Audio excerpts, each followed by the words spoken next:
For days, we've been waiting to hear from the water taxi captain who saved the day in Elliott Bay. He used his passenger ferry to corral a runaway barge. Some feared that the barge could crash into the pier or even take out the great wheel. Now the captain is sharing his story with Fox 13's Lauren Donovan. She's joining us from over at Pier 48.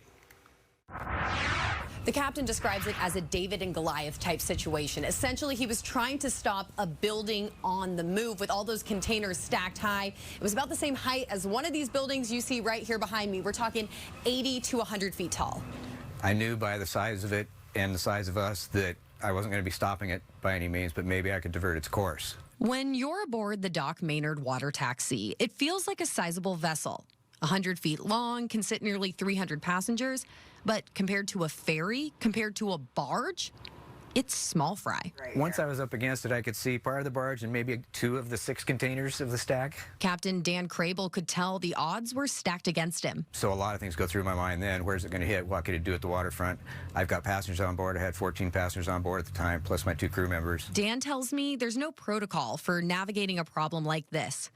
With no other help in sight, the mariner with 30-plus years experience turned to instinct. We asked the passengers to come in and have a seat and let them know that we're going to be delayed a little bit. We're going to try to divert this barge away from the waterfront, and I think I heard the word cool from downstairs.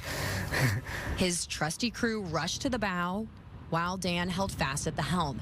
High winds were quickly carrying the adrift barge away from the port, past busy ferry lanes, toward the great wheel in the aquarium. It was clear that it was headed for the waterfront. I wasn't going to get in front of it. That could have been really bad.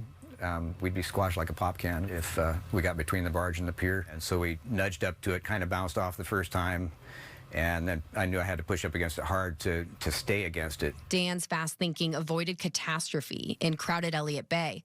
The barge collided with Pier 66, causing only minimal damage to both the seawall and the ship. And it's a bizarre thing. It's not common to have barges break free and blow across the bay. Dan will tell you, he's not one for the spotlight. Yeah, it's starting to get kind of crazy. I'm the quiet one, which is weird as a captain because you play this border between being myself and kind of humble and quiet and having to assert myself at times. But after his heroic efforts Thursday, it's his story everyone wants to hear. And my daughter's already posted things to social media about it.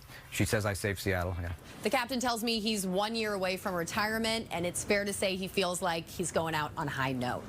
Reporting in Seattle, Lauren Donovan, Fox 13 News.